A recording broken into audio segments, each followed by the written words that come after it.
tout ce qui est révélé dans la parole de Dieu a un sens pour nous. Amen.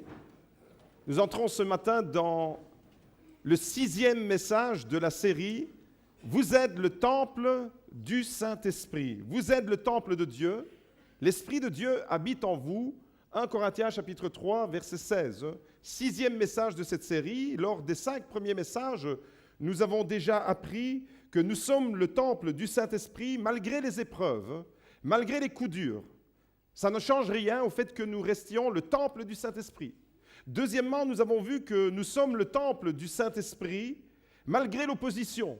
Malgré l'opposition des personnes qui pourraient être dans notre entourage et qui nous ont déclaré la guerre. Opposition physique, humaine, mais également opposition spirituelle. Il a été question de Pharaon et de l'esclavage en Égypte tout à l'heure. Eh bien, vous êtes le temple du Saint-Esprit malgré toutes les oppositions que vous rencontrez dans la vie.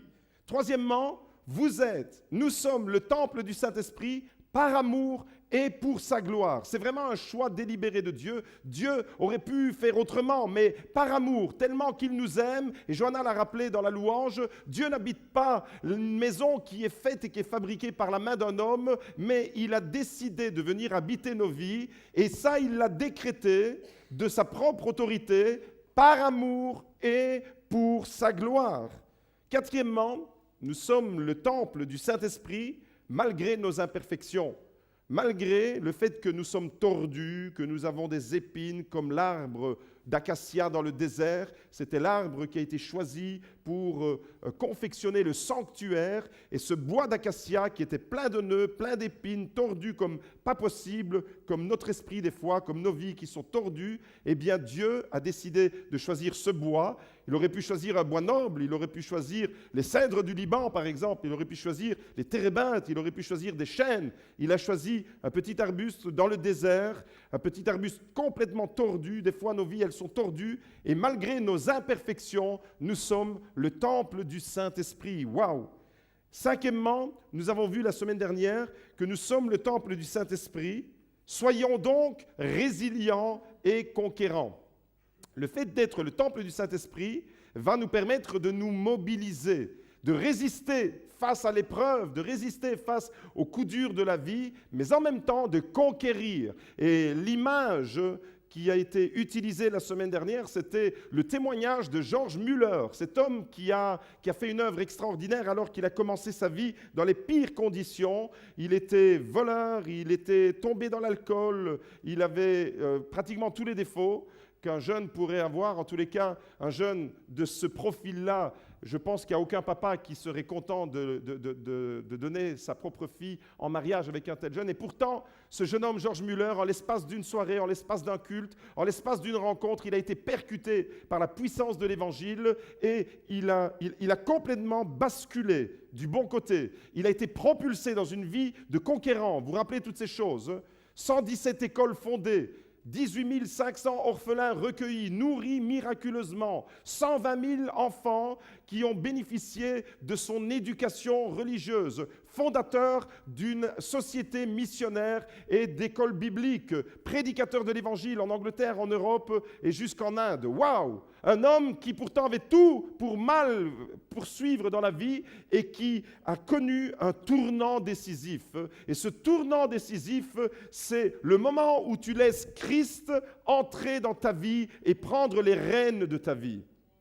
La nouvelle naissance, je disais tout à l'heure, vendredi au cours Alpha, 24 personnes ont voulu accepter Jésus, ont demandé pardon pour leurs péchés et ont dit « Je veux naître de nouveau ». Le message de la nouvelle naissance, c'est l'Esprit de Dieu qui vient habiter dans les cœurs. C'est tout simplement merveilleux. Alors aujourd'hui, nous voulons poursuivre le message et le thème du message, c'est « Vous êtes le temple du Saint-Esprit, soyez débordants ». Faites attention quand même à votre voisin, mais vous êtes le temple du Saint-Esprit, soyez débordants. Dans le psaume 23, il est écrit au verset 5, juste un verset que j'épingle pour vous. C'est David qui parle dans ce psaume, vous le connaissez tous, le psaume 23. « L'Éternel est mon berger, je ne manquerai de rien. Il me conduit, il restaure mon âme, il me conduit près des eaux paisibles, etc. » C'est vraiment un psaume qui porte la foi du peuple de Dieu. Et puis au verset 5, il y a juste ce verset, la deuxième partie du verset 5, où David dit « Tu oins d'huile ma tête et ma coupe déborde. » Il est question de débordement, il est question d'onction. L'onction va faire de toi un homme, une femme débordant. Le mot qui a été choisi pour décrire le débordement de la coupe ici dans ce psaume 23, verset 5, le mot en hébreu, c'est le mot revaya. Dites avec moi, revaya.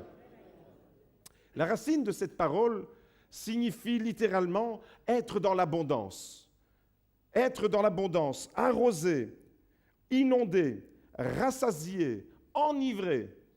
Revaya, c'est l'idée d'arroser. Vous prenez un tuyau d'arrosage et vous arrosez votre jardin. Revaya. Vous prenez votre tuyau d'arrosage et vous inondez votre jardin. Revaya.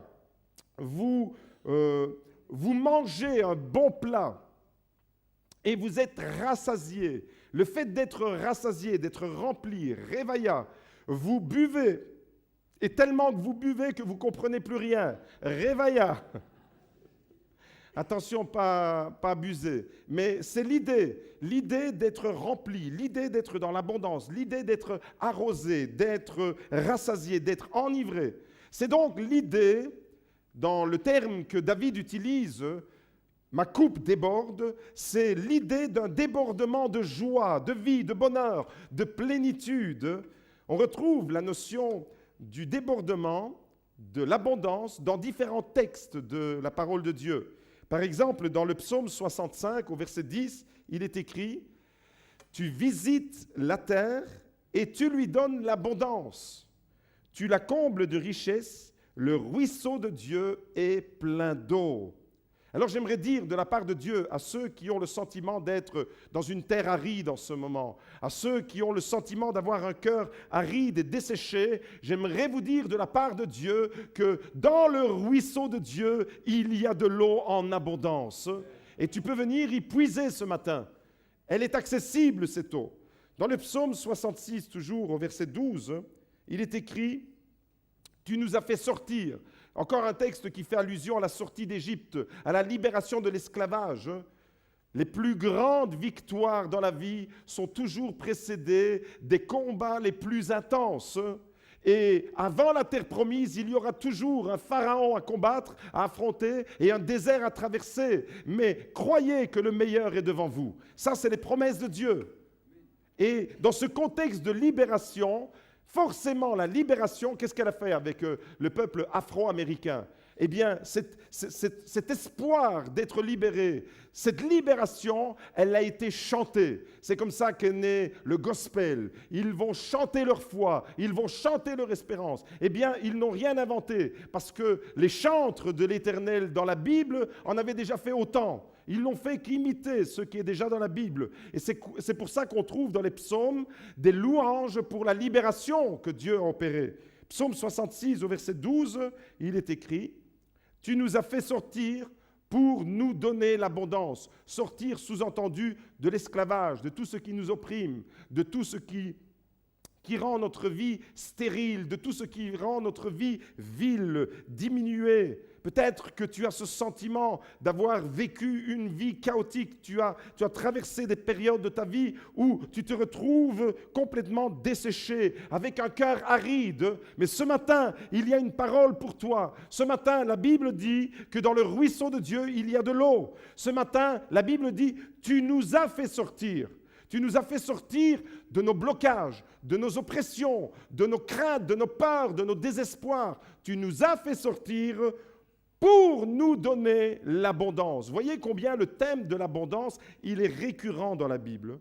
Dans Proverbes chapitre 11, au verset 25, il est écrit « Celui qui répand la bénédiction sera dans l'abondance, et celui qui arrose sera lui-même arrosé. » Proverbes chapitre 11, verset 25. Là, il y a une relation de réciprocité.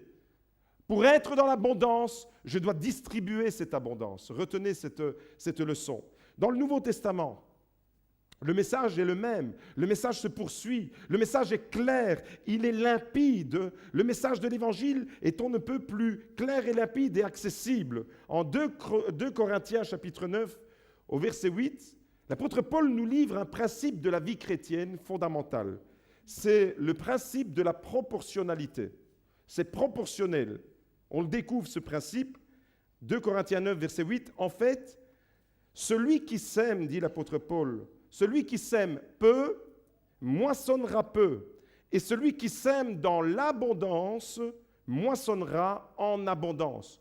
Vous voyez combien depuis le psaume 23, psaume 65, psaume 66, Proverbes chapitre 11, l'épître aux Corinthiens, dans tous ces textes, on voit, et dans ce verset en particulier, on peut prendre vraiment la mesure. Dans ce verset, l'abondance, Dieu, vous l'avez compris, veut que vous soyez dans l'abondance. Dans ce verset, l'abondance dépend d'une attitude que nous allons adopter. Si tu sèmes peu, tu vas récolter peu. Mais si tu sèmes dans l'abondance, tu vas récolter en fonction de ce que tu as semé. C'est proportionnel. Tite, chapitre 3, verset 6, je continue les versets. Il y en a une panoplie qui nous parle de l'abondance. Tite, chapitre 3, verset 6, nous livre la source de notre abondance. Quelle est cette abondance? D'où vient-elle? Eh bien, l'apôtre Paul donne la clé. C'est le renouveau du Saint-Esprit. C'est le fait d'être rempli, régénéré, baptisé du Saint-Esprit, être rempli de l'action puissante de l'Esprit. C'est ça, avoir une vie abondante. Peut-être que vous étiez en train de vous dire, chouette, super, le pasteur, il parle d'abondance, je vais aller voir après le culte si mon compte en banque, il a changé.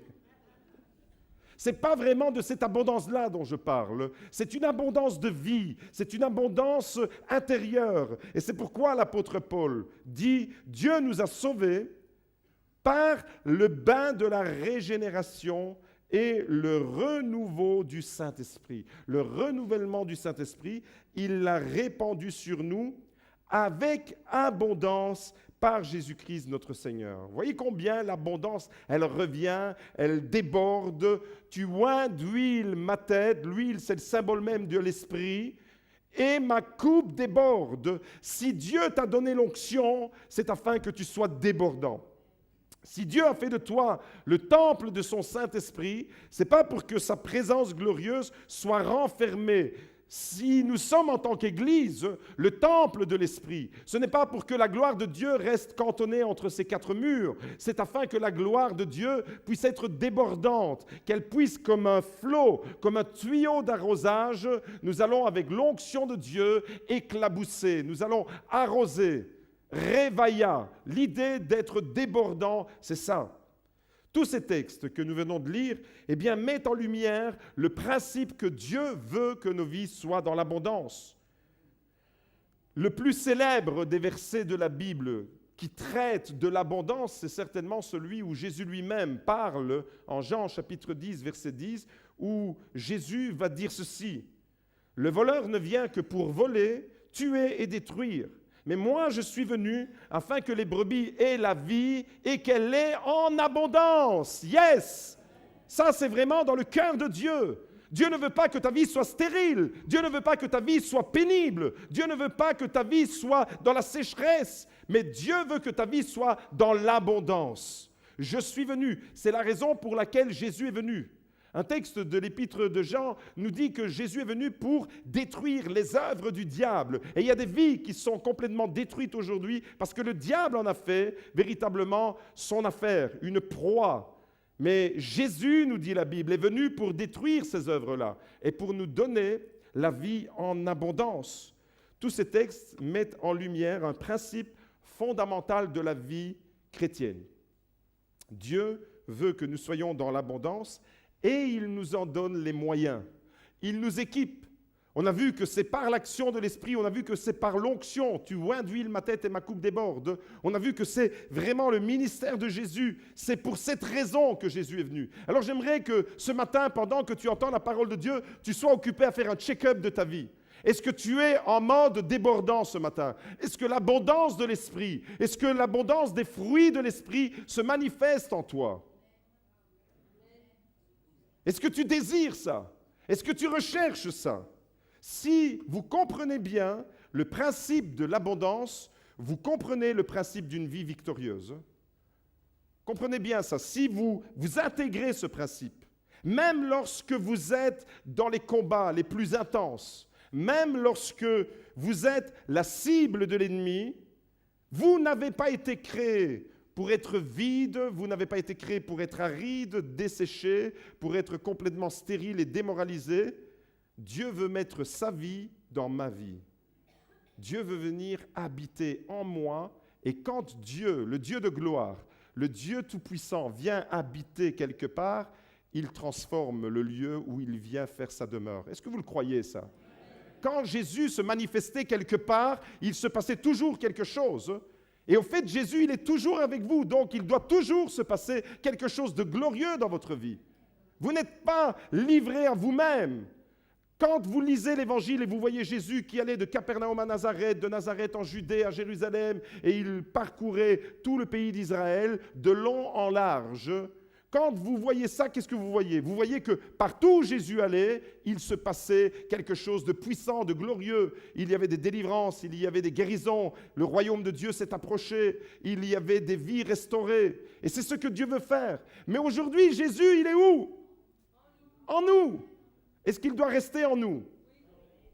Alors, hier soir, j'étais dans mon bureau, j'étais en train de préparer ce moment, et tout d'un coup, il y a le petit Amadeo qui débarque avec son papa, et il venait me faire un bisou pour me souhaiter bonne nuit. Alors, le petit Amadeo, c'est le petit garçon miraculé qui avait été investi d'une voiture il y a quelques semaines, et pas une égratignure, rien de cassé. Vous vous rappelez, on a donné gloire à Dieu pour cela. Alors, Ornella, ma cousine, elle est là. Benjamin, le papa, c'était le bassiste aujourd'hui. Et Amadeo, il dort à la maison en ce moment. Donc, il est venu me dire bonne nuit. J'étais dans mon bureau et puis son père lui dit, mais dis à Joseph, il est où Jésus? Alors, il me montre, il me fait, Jésus, il est dans mon cœur.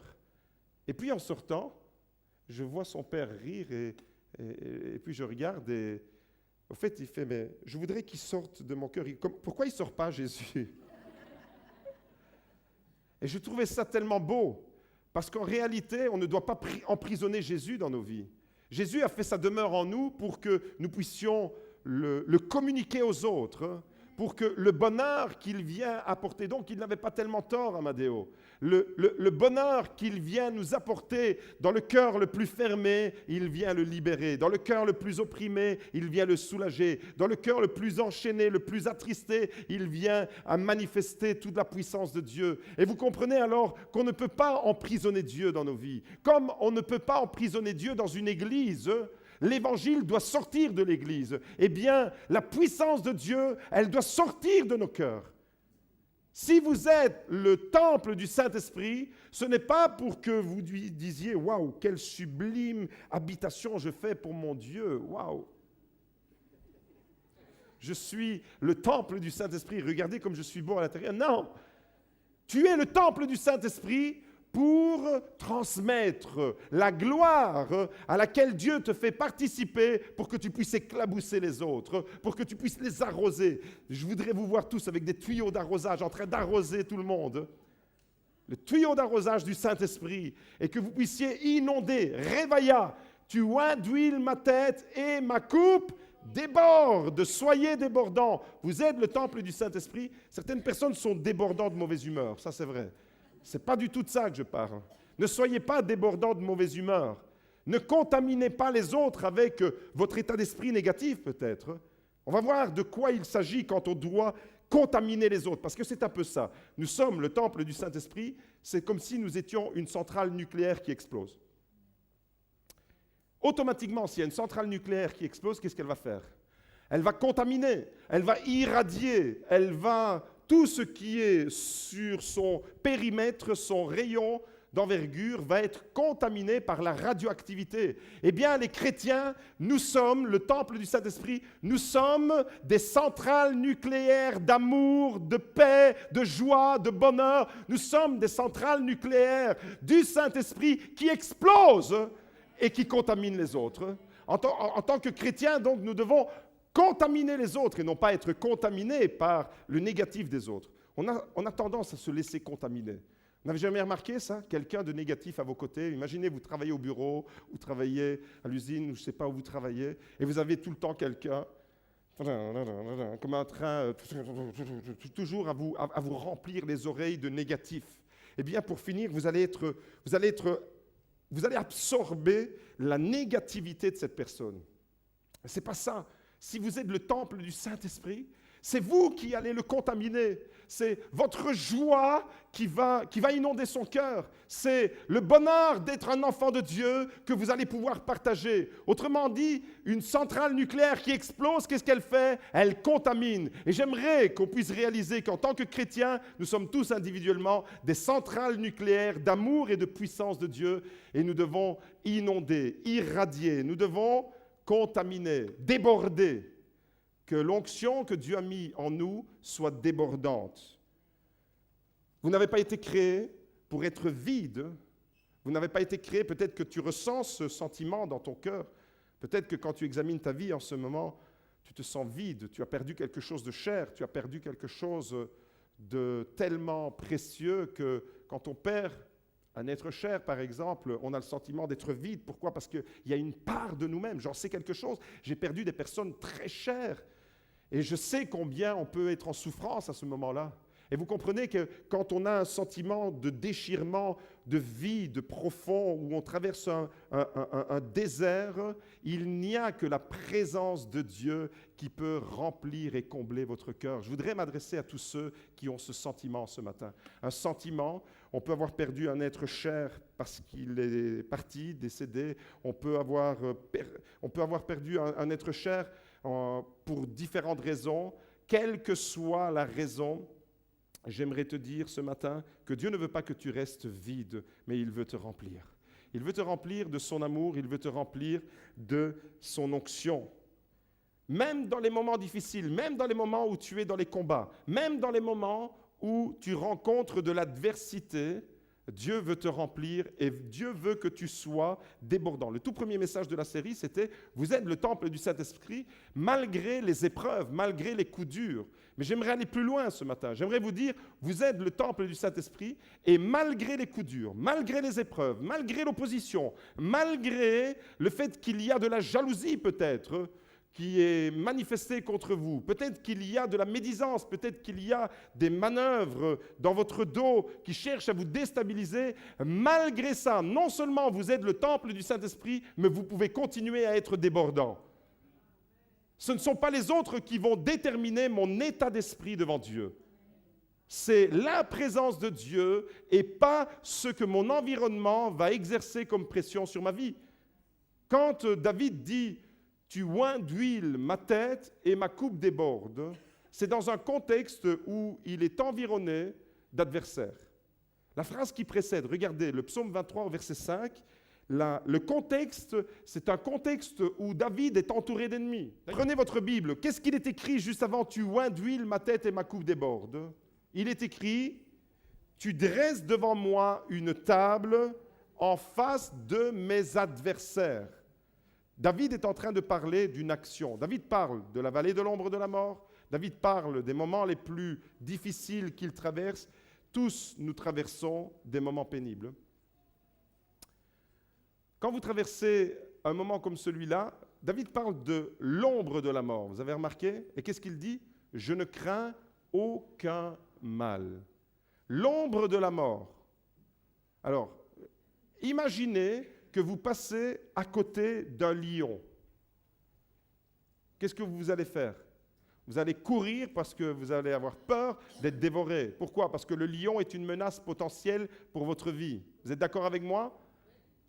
Sauf si vous vous prenez pour Samson et que vous voulez, ou comme David, vous voulez mesurer votre force. Mais je ne vous conseille pas. Par contre, si vous passez devant un lion dans une cage et l'ombre du lion vient sur vous, est-ce que l'ombre du lion peut vous dévorer? Est-ce que l'ombre du lion peut vous faire du mal? Non, pourquoi? Parce que c'est l'ombre du lion. Eh bien, la mort, pour les chrétiens, pour les enfants de Dieu, c'est l'ombre de la mort qui peut seulement venir nous intimider. mais la mort n'a plus aucun pouvoir sur nous. Et vous comprenez alors que David, il est dans une posture d'adversité, il est confronté à des difficultés, mais dans ce contexte d'adversité, il dit « Tu oins d'huile ma tête et ma coupe déborde ». Quand Jésus dit lui-même « Je suis venu afin que les brebis aient la vie en abondance », c'est également dans un contexte où il vient de parler de l'activité destructrice de l'ennemi. Jean chapitre 10, verset 10. Le voleur ne vient que pour voler, tuer et détruire. Ça, c'est l'activité de l'opposition de l'ennemi. Et nous avons tous, nous subissons tous, nous sommes tous confrontés à des pressions, à des attaques, à des moments qui sont véritablement des sources de découragement pour nous. Et Jésus parle de l'activité de l'ennemi et tout de suite après, il parle de la raison pour laquelle il est venu. David parle de l'activité de l'ennemi et tout de suite après, il dit « Tu oins d'huile ma tête et ma coupe déborde ». Quand vous êtes en difficulté, quand vous êtes dans l'adversité, quand vous traversez des moments pénibles, quand vous traversez la vallée de l'ombre de la mort, quand l'ombre du lion qui est rugissant et qui veut vous dévorer vient vous couvrir, vous intimider, n'ayez pas peur, parce que ce n'est que l'ombre du lion qui est là. La main du Tout-Puissant, vous êtes le temple du Saint-Esprit, vous pouvez bénéficier de cette vie pleine, de cette vie en abondance. Lorsque Jésus dit « Je suis venu pour donner la vie en abondance », il le dit dans un contexte d'adversité. Constamment sous pression, constamment confronté à des difficultés, constamment confronté à des attaques même, à des sources de découragement. Mais vous remarquez une chose avec moi ce matin. Jésus ne dit pas « Je suis venu pour que mes brebis aient la survie ». Je ne suis pas venu pour que mes brebis soient en mode survie. Beaucoup de chrétiens vivent en mode survie. Beaucoup de chrétiens se contentent d'exister. Mais ce n'est pas de cette vie-là dont Jésus parle. C'est une vie de plénitude. Tu peux survivre, tu peux jour après jour, parce que tu as tellement de problèmes, avoir la tête juste au-dessus de l'eau pour à peine respirer et survivre. Et peut-être que tu es dans cet état en ce moment. Mais j'aimerais te dire de la part de Dieu, Jésus n'a pas dit « Je suis venu pour que vous puissiez survivre ». Il a dit « Je suis venu pour que vous puissiez vivre pleinement, pour que vous puissiez avoir la vie en abondance, révaillat, que vous soyez débordant, que votre coupe puisse déborder. » Tout au long de son ministère, en réalité, Jésus a souvent traité la question de l'abondance. C'est vraiment un thème qui a accompagné tout le ministère de Jésus. On l'a vu avec les textes de l'Ancien Testament, dans les psaumes, psaume 23, 65, 66, même dans le livre des Proverbes, et dans le ministère de Jésus, même l'apôtre Paul en parle, vraiment, la vie en mode débordant, c'est dans le projet de Dieu. Et quand je comprends ce principe-là, j'ai compris un principe pour avoir une vie victorieuse. Je pense qu'il n'y a personne ici qui a envie d'échouer sa vie. Je pense qu'il n'y a personne qui a envie d'avoir une vie en mode échec et continuer à engendrer les échecs. Je crois que tous, autant que nous sommes, quand on traverse des moments de difficulté, on veut remporter des victoires, on veut remporter des combats. C'est naturel, c'est normal. Et quand on a compris ce principe, alors, on a compris un grand principe de vie, un grand principe de victoire. Tout au long de son ministère, Jésus a traité cette question en Jean chapitre 7, au verset 37, texte fondamental, un texte clé pour comprendre ce principe. C'est un jour de fête. En Israël, c'est le dernier jour de la fête de Sukkot. Et Jésus va lancer une invitation phénoménale à tous ses auditeurs. Et j'aimerais que vous puissiez entendre cette invitation que Jésus lance ce matin. Faites comme si vous ne l'aviez jamais entendue. Laissez-vous interpeller par cette parole. C'est une invitation ce matin. Même si tu as 10, 15, 20 ans de vie chrétienne, peu importe, réponds à l'invitation de ton Sauveur. Si quelqu'un a soif, dit Jésus, est-ce que vous croyez que Jésus était occupé à parler de la soif physique? Si quelqu'un a soif d'avoir une vie qui vaut la peine d'être vécue, si quelqu'un a soif d'être heureux, si quelqu'un a soif de bonheur, d'épanouissement, c'est de cela que Jésus parle. Jésus n'est pas venu en train de dire « si quelqu'un a soif, je vais lui donner une gorgée d'eau ».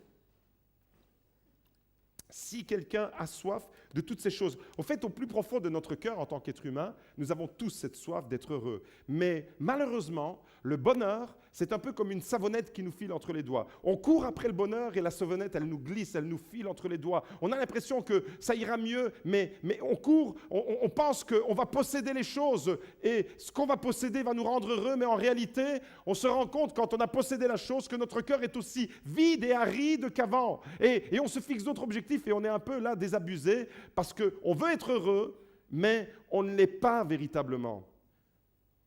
D'où vient ce manque? D'où vient ce sentiment que nous éprouvons tous au fond de notre cœur? Un sentiment où tu as envie d'être heureux, tu as envie d'être épanoui, tu as envie d'une vie de plénitude, mais au fond de ton cœur, il y a quelque chose qui te dit que tu ne l'es pas.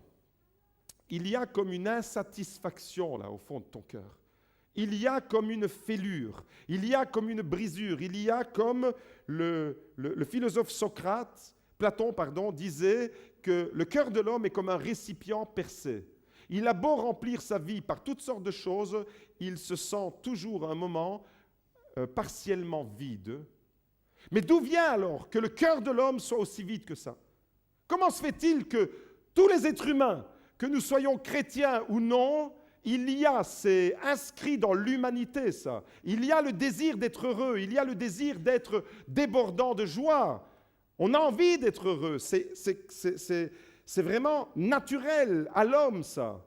Mais comment ça se fait alors que la plupart des êtres humains sur Terre, pour ne pas dire l'écrasante majorité, n'est pas épanouie, n'est pas heureuse? Qu'est-ce qui se passe? Où se trouve le problème? Eh bien le problème, c'est le prophète Jérémie qui va donner la réponse.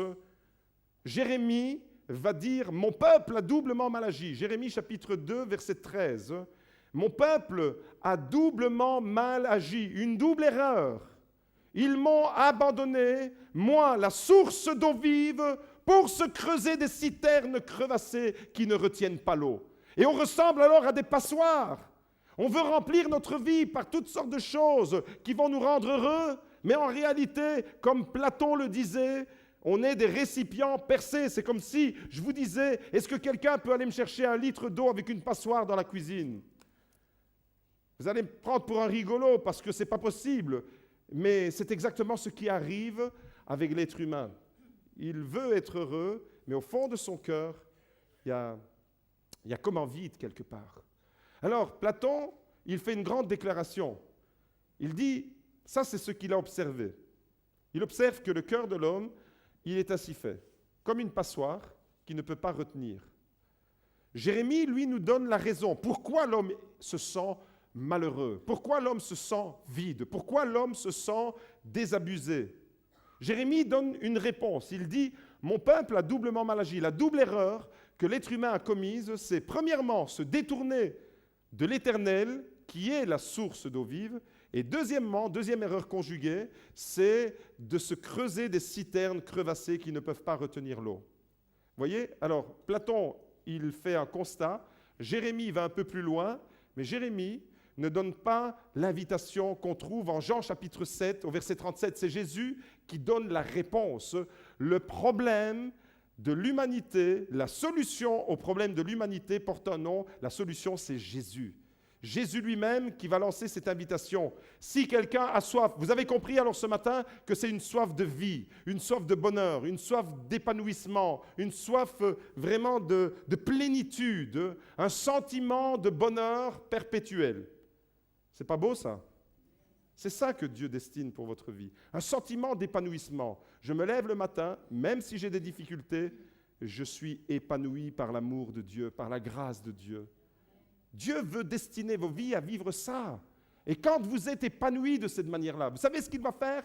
Il va faire de vous des contaminateurs de sa grâce, des contaminateurs de sa joie. Il va se servir de vous comme un tuyau d'arrosage à haute pression. Et vous allez inonder la vie des autres. Si quelqu'un a soif, qu'il vienne à moi, dit Jésus. Jésus est la solution. Qu'il vienne à moi et qu'il boive. Celui qui croit en moi, des fleuves d'eau vive couleront de son sein, comme dit l'Écriture. Il disait cela de l'Esprit qu'allait recevoir ceux qui allaient croire en lui. Si tu viens à Jésus, ce n'est pas seulement pour étancher ta soif. Des fois, on a une compréhension de la vie chrétienne égoïste, égocentrique. On vient à Jésus uniquement pour étancher notre soif, c'est sûr. Mais je dois comprendre une chose, c'est que si je viens à Jésus et que je viens étancher ma soif d'amour, ma soif de bonheur, ma soif de vie tout simplement, eh bien, automatiquement, si j'étanche ma soif, je deviens une source de bénédiction pour les autres. Regardez ce qu'il dit. Il dit, si quelqu'un vient à moi, si quelqu'un a soif, qu'il vienne à moi et qu'il boive, celui qui croit en moi, des fleuves d'eau vive couleront de son sein. Tu vas devenir un canal pour irriguer la vie des autres. Ta vie, elle va trouver un sens. Il y a des gens qui cherchent un sens à leur vie, deviens une source de bénédiction pour ton entourage. Tu veux trouver le sens de ton existence? Deviens un canal à travers lequel Dieu va bénir les autres. Rappelez-vous ce que le livre des Proverbes disait.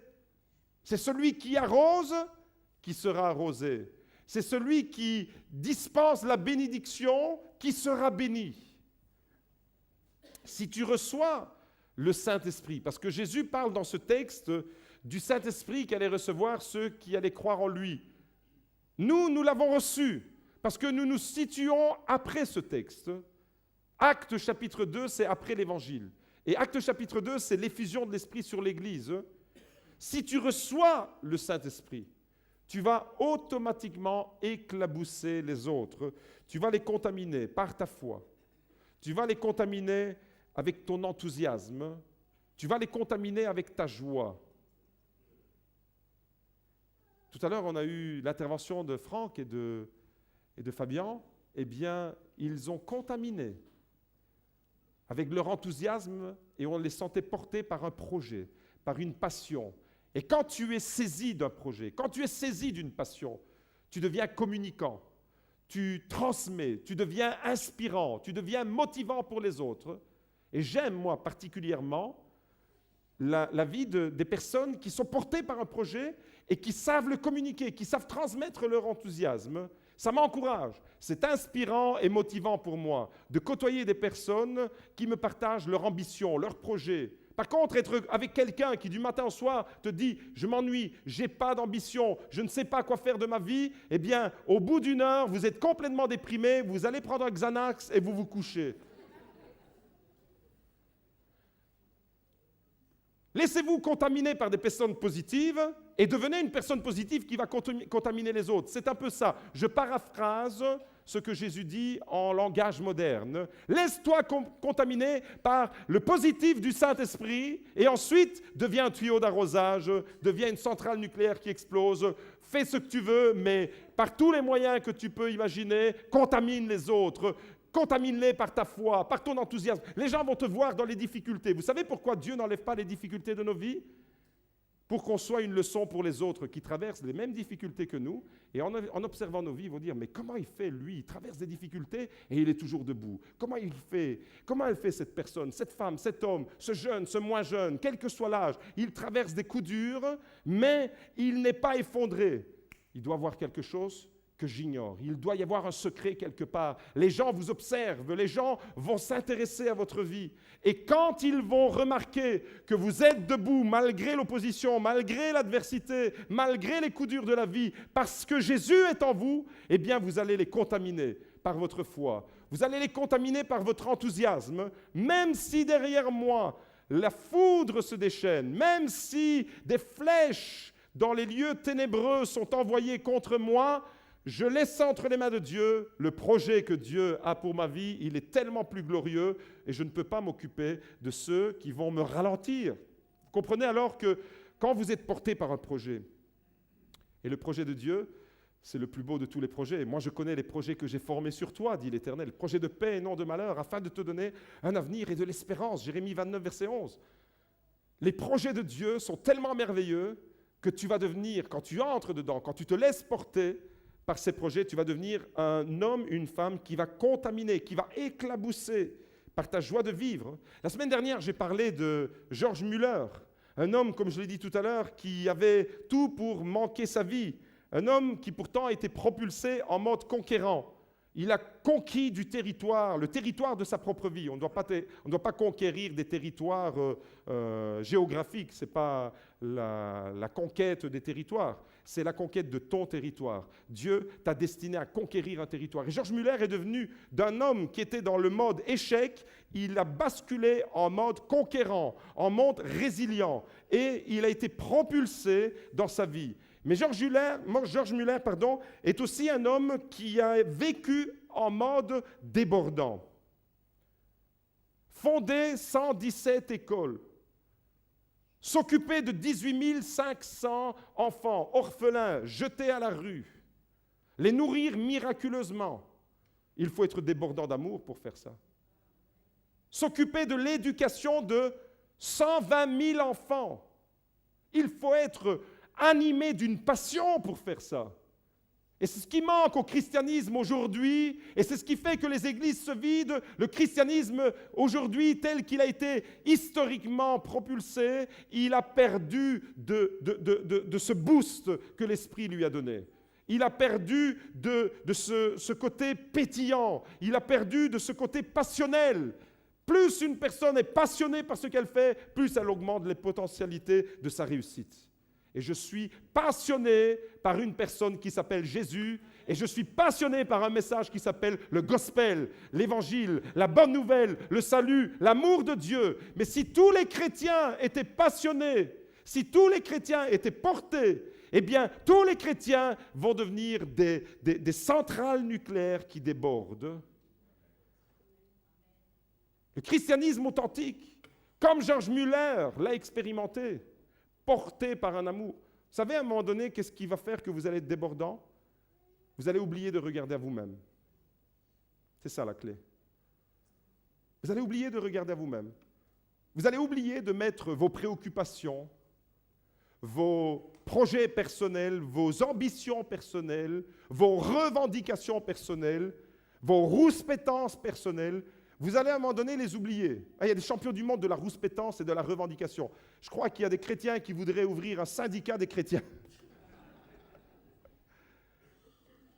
Quand tu vas t'oublier un peu, parce que ça c'est une loi du royaume de Dieu, tu t'oublies, tu t'occupes des autres et Dieu s'occupe de tes problèmes. Ça c'est merveilleux.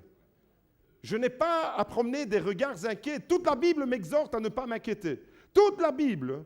365 plus 1, 366 pour les années bissextiles, ne crains pas. Ne promène pas des regards inquiets. Combien de fois nous sommes neutralisés dans les projets de Dieu parce que nous sommes préoccupés par nos projets? Vous savez, des problèmes, combien j'en ai? J'en ai jusque-là des problèmes, mais je continue à avancer dans le projet que Dieu a mis dans mon cœur.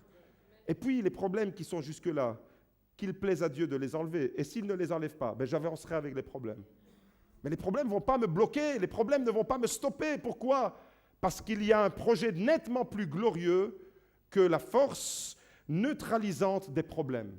Malheureusement, beaucoup de chrétiens sont neutralisés par les problèmes. Beaucoup de chrétiens sont comme tétanisés, paralysés, retournés sur eux-mêmes. Autrement dit, on a inventé une forme de christianisme qui n'existait pas à l'origine, le christianisme égocentrique. Au lieu d'être christocentrique, on a pris l'habitude de regarder à soi uniquement. On a développé un christianisme nombriliste où on regarde à son propre nombril.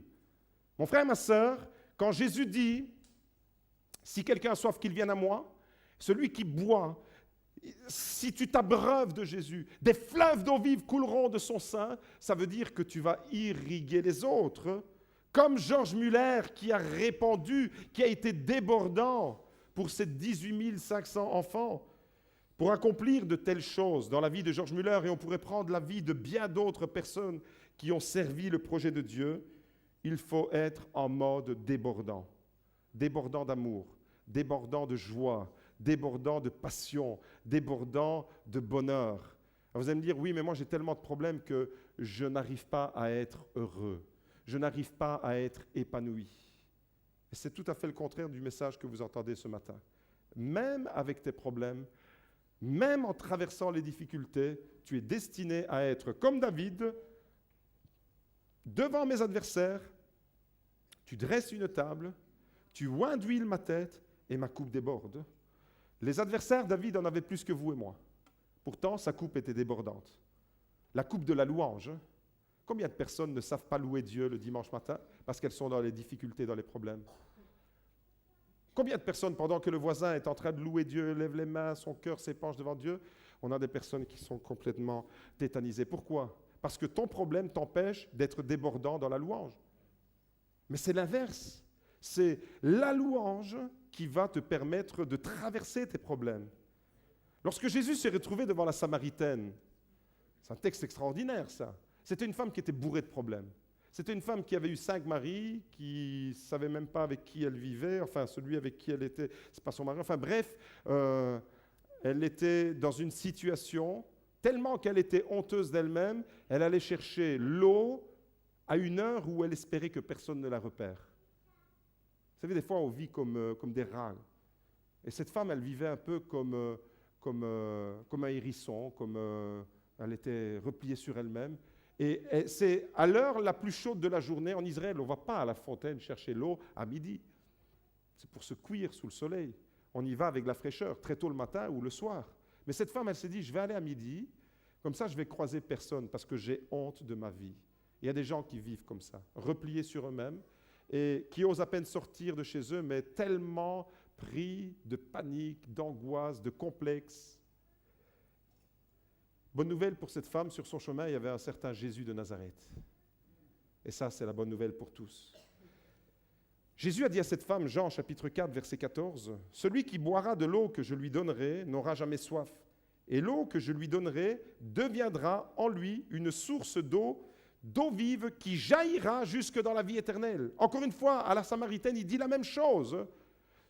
L'eau que je donnerai à cette personne qui viendra à moi, elle deviendra en elle, dans cette personne, une source d'eau vive qui jaillira. Encore une fois, la notion de débordement. On ne peut pas être chrétien, replié sur nous-mêmes, complexé avec nos problèmes. Non, un chrétien qui s'ouvre, cette vie abondante, vous l'avez compris, elle est partout dans la Bible, depuis la Genèse jusque dans l'Apocalypse. Parce que Dieu est le Dieu de l'abondance, il te destine à être un disciple d'abondance. Ce matin, est-ce qu'il y a des disciples qui veulent dire à Dieu, « Seigneur, je veux cette abondance qui vient de toi. » Normalement, cette vérité théologique, elle devrait changer nos mentalités. Cette vérité théologique que je viens de vous présenter, elle devrait changer nos habitudes, elle devrait propulser nos ambitions, elle devrait impacter nos émotions. Comprendre que, parce que Dieu est le Dieu de l'abondance et qu'il destine ses enfants à être dans l'abondance, comprendre ce principe de la vie chrétienne devrait normalement changer notre rapport avec le monde, notre rapport avec les difficultés du monde. Est-ce que tu es réputé pour être un chrétien qui se laisse vite décourager et baisser les bras? Ou est-ce que tu es réputé pour être un chrétien qui affronte les problèmes, les difficultés et qui continue à être débordant? C'est tout à fait possible de le vivre, pas par vos forces. C'est pas parce que vous avez un quelconque mérite, mais seulement parce que vous allez puiser de la meilleure manière à la source de Jésus et il fait de vous une source d'eau vive. Seulement parce que, comme David, vous recevez l'onction, tu oins d'huile ma tête et ma coupe déborde. Ce n'est pas par tes propres mécanismes, ce n'est pas du développement personnel. Aujourd'hui, c'est très en vogue ça. Le développement personnel, et tu te développes toi-même, et toi-même, tu as toi-même la solution à ton problème. La solution à mon problème s'appelle Jésus-Christ de Nazareth. Je ne suis pas la solution à mon problème, je suis la cause de mon problème. Mais Jésus est la solution. Et certaines philosophies orientales vous renvoient à vous-même. La clé est en vous. Non, la clé est en Jésus. Mais parce que je vais en Jésus, alors je vais avoir toutes les clés pour ouvrir les portes de mes problèmes et me libérer. Waouh, mais ça c'est bon. Mais quand on comprend les principes d'une vie chrétienne victorieuse, on traverse les difficultés sans jamais se décourager, sans baisser les bras. Texte qui a été cité pendant la louange, celui qui met sa confiance en l'Éternel, il est comme un aigle qui prend son envol. Les jeunes gens se courent, se fatiguent et se lassent, mais celui qui espère en l'Éternel renouvelle ses forces. Il n'est pas gagné par le découragement. C'est une vie chrétienne de propulsion que le Saint-Esprit nous propose. Être le temple du Saint-Esprit, autrement dit, n'est pas quelque chose de statique. Ce n'est pas, OK, vous êtes le temple du Saint-Esprit. On pourrait mal comprendre, parce qu'on pourrait associer notre vie à un bâtiment, le temple à Jérusalem, c'était statique, c'était là, et la gloire de Dieu, elle était là. Mais même la gloire de Dieu, elle était en mouvement. Ayez plutôt en mémoire le tabernacle dans le désert qui était mobile. La gloire de Dieu, elle ne fait pas de nous des êtres statiques. La gloire de Dieu va nous mettre en mouvement, elle va nous propulser. Mes amis, nous avons tous la responsabilité devant Dieu et face au monde qui nous observe, de développer un christianisme positif, attractif, débordant de joie, d'amour, de paix, de bonté, de sainteté. C'est notre responsabilité, ça. Nous avons la responsabilité devant Dieu de développer ce type de christianisme. Des personnes qui traversent des difficultés familiales dont d'autres personnes de la famille se préoccupent. Et j'ai dit à une personne, il y a 2 jours, 3 jours, je dis, mais montre aux personnes de ta famille que parce que tu es à Christ, eh bien, tu as la solution à ton problème et que ta vie est complètement changée. Tu vas devenir alors, toi, une source de bénédiction pour les gens de ta famille. Et c'est ça, ce principe-là, il est valable non seulement pour la personne à qui je l'ai dit, mais il est valable pour nous tous. Un christianisme positif, un christianisme attractif, un christianisme débordant. Je l'ai dit tout à l'heure, j'aime personnellement les personnes qui sont portées par un projet plein d'idées. J'aime être confronté à quelqu'un qui a le cerveau rempli d'idées. Parce qu'il y a toujours plus d'idées dans 2 têtes que dans une tête. Et quand il y a plein d'idées dans une tête, j'aime me laisser interpeller par l'idée de l'un, de l'autre. J'aime les personnes qui sont pleines de ressources, pleines de projets. J'aime les personnes qui sont pleines d'enthousiasme. Mais je veux devenir aussi une personne qui est pleine d'idées, pleine de ressources, pleine de projets et pleine d'enthousiasme. Mais tu peux le devenir aussi. Pourquoi? Parce que le Saint-Esprit fera de toi une telle personne. Tu vas développer alors un christianisme positif et attractif. Des personnes stimulantes autour de vous, des personnes motivantes, des personnes inspirantes. Elles partagent, elles ne gardent pas pour elles-mêmes, elles diffusent, elles reçoivent et elles donnent. Ce sont les chrétiens du type Jourdain qui vont à la source, qui reçoivent et qui donnent, qui distribuent. Et il y a du poisson dans le Jourdain. Et puis il y a les chrétiens du type mer morte qui reçoivent l'eau du Jourdain et qui ne distribuent à personne. Et la mer, elle est morte, elle est stagnante. Et il y a des chrétiens qui sont installés dans un mode de vie stagnant. Il n'y a pas de mouvement de l'esprit. Mon frère, ma sœur, j'aimerais te dire, va chercher à la source et va distribuer ce que la source te donne. Deviens un tuyau d'arrosage. Dans le monde actuel dans lequel nous vivons, nous sommes dans l'abondance quand nous possédons quelque chose. Ce type-là, Rockefeller, il est dans l'abondance. Pourquoi on dit qu'il était dans l'abondance? Parce qu'il possédait des choses. Mais avec Dieu, nous sommes dans l'abondance quand nous offrons, quand nous donnons. Est-ce que vous comprenez la différence de mentalité? C'est pour cette raison qu'on ne peut pas adopter la mentalité du monde tout en espérant vivre avec les bénédictions de Dieu, avec les principes de la vie chrétienne. Le principe, c'est le suivant. La logique avec Dieu est contraire. C'est la suivante. Pour que mon cœur soit rempli, je dois donner. Ça, c'est la logique avec Dieu. Pour que mon cœur soit rempli d'amour, je dois donner de l'amour autour de moi. Et comme par miracle, vous savez ce qui va se passer? Quand vous allez donner de l'amour autour de vous, eh bien, vous allez vous rendre compte que votre cœur est en train de se remplir. Ça, c'est la logique de Dieu. La logique du monde, c'est je remplis, j'emmagasine et je garde pour moi. Ce n'est pas avec cette logique-là que Dieu va te bénir. La logique, c'est pour que mon cœur soit rempli de joie, je dois offrir du bonheur autour de moi. Ça, c'est la logique de Dieu. Et si on changeait nos paramètres, et si on changeait notre paradigme, et si on changeait nos critères, et si au lieu de penser comme le monde, on commençait un peu à penser avec les principes de l'Évangile. Croyez-moi, si on met en pratique la parole de Dieu va s'accomplir dans notre vie. Si on met en pratique les principes de l'Évangile, l'Évangile va s'accomplir dans ma vie. Ça, c'est des vérités éternelles. Et j'aimerais terminer avec ça. Vous êtes le temple du Saint-Esprit. Soyez débordants. Et j'aimerais rappeler rapidement les 3 leçons. Vous êtes le temple du Saint-Esprit. Soyez débordants. Première leçon, croyez que Dieu veut vous voir dans l'abondance par son Esprit. Il vous en donne les moyens. Vous devez le croire, ça. Si vous êtes aujourd'hui dans un passage de votre vie où vous êtes plutôt stérile, ou vous êtes plutôt aride, desséché, commencez à croire. Activez le processus de la foi. Commencez à croire que c'est en mode débordant que Dieu veut vous voir évoluer. Première leçon, ta vie n'est pas destinée à être un échec, ta vie est destinée à être fertile. Est-ce que je peux entendre Amen? Amen. Deuxième leçon, ne restez pas fixé sur vous-même. Ne développez pas un pseudo-christianisme. La foi chrétienne, elle est christocentrique ou elle n'est rien. La foi chrétienne, elle a Jésus au centre ou elle n'est qu'une piété passagère. Elle n'est qu'une religion parmi d'autres. Mais si tu as Jésus au centre de ta vie et que tu vas t'abreuver, si quelqu'un a soif, qu'il vienne à moi. L'eau que je lui offrirai, c'est valable dans Jean chapitre 7, c'est valable dans Jean chapitre 4 avec la Samaritaine. L'eau que je lui donnerai deviendra une source qui jaillira. Autrement dit, vous allez être tous des réveillas en puissance. Aujourd'hui, je vais vous appeler tous réveillas. J'espère que je vous réveille.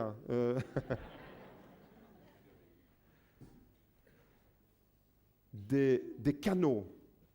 Comprenez votre vie comme un canal qui va irriguer les autres. Et pour ça, je dois me détourner de moi-même. Ne restez pas fixés sur vous-même. Troisièmement, les amis, devenez un véritable canal de bénédiction pour les autres. Arrosez-les. Arrosez-les autant que vous pouvez. Arrosez les autres de vos prières. Arrosez-les de vos bénédictions. Arrosez-les de compliments. Quand tu vois quelqu'un, fais-lui un compliment. Quand tu vois quelqu'un, donne-lui une parole d'encouragement. Deviens débordant dans ton langage. Deviens débordant dans ton attitude. Deviens débordant dans la joie qui sort de ton cœur. Ne déborde pas de tes inquiétudes sur les autres. Déborde d'un désir de tirer les autres vers le haut. Arrosez les autres. Inondez-les même. Noyez-les même de votre amour. Arrosez-les à fond. Demandez à Dieu qu'il augmente le débit. Des fois, on a un petit filet et on est frustré.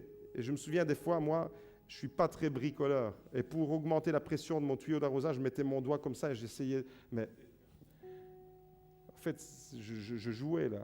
Parce qu'il y a des embouts qui peuvent augmenter la pression. Il y a toute une chose à mettre en place.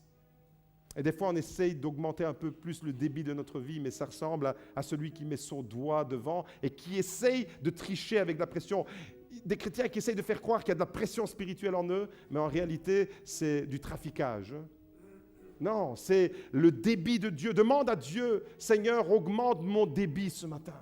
Augmente mon débit pour que, comme un vase qui se remplit et qui va finir par déborder et qui va irriguer, comme dans le temple d'Ézéchiel, l'eau qui sort du temple et qui est débordante. L'eau de l'Esprit de Dieu. Arrosez les autres. Arrosez votre voisin, arrosez-le tout de suite à la fin du culte. Commencez, ne remettez pas demain la mise en pratique de ce message. Tout de suite à la fin du culte, arrosez-les de paroles positives. Arrosez votre voisin, arrosez votre prochain, arrosez votre ami, arrosez votre épouse, arrosez votre époux, arrosez vos enfants, arrosez vos parents, arrosez vos frères et sœurs, arrosez tout le monde de paroles positives ce matin. Vous comprenez alors que quand vous rentrez dans ce mode de vie, vous avez la clé de la vie épanouie. Plus je suis centré vers moi et plus je suis découragé. Plus je suis centré vers mon Dieu et plus il me relève. Les personnes débordantes ce matin, ce sont les personnes qui ont reçu un don de Dieu et qui le mettent au service des autres et de l'Église. Tu as reçu un don, mets-le au service des autres. Ne reste pas figé sur toi-même. Ce matin, Dieu vous parle et Dieu vous dit, ouvrez les vannes de votre cœur ce matin. Ouvrez les vannes d'une vie qui porte. Je veux bénir les autres à partir de ta vie. Ça, c'est ce que Dieu te dit. Tu dis, mais Seigneur, je voulais que tu me bénisses moi. Non, tu n'as rien capté alors. Je veux bénir les autres à partir de ta vie. Demande à Dieu d'ouvrir les vannes. Demande à Dieu qu'il active. Mettez-vous ce matin en mode débordant. Mettez-vous en mode débordant. Soyez Jourdain et non mer morte. Ce matin, moi, personnellement, j'ai envie de dire avec David, et j'invite tous ceux qui veulent le dire avec moi à se lever. Tu oins d'huile ma tête et ma coupe déborde. Si tu veux avoir une vie débordante, alors lève-toi là où tu es et demande à Dieu, Seigneur, ouvre les écluses du ciel, active le processus de débordement en moi. Je veux être le temple du Saint-Esprit débordant d'amour, de paix, de joie, de plénitude et de bonheur. Ceux qui ont besoin de cela, levez la main, j'aimerais prier pour vous. Ceux qui ont besoin d'être dans ce mode de vie. Tout ce qui est révélé dans la parole de Dieu a un sens pour nous.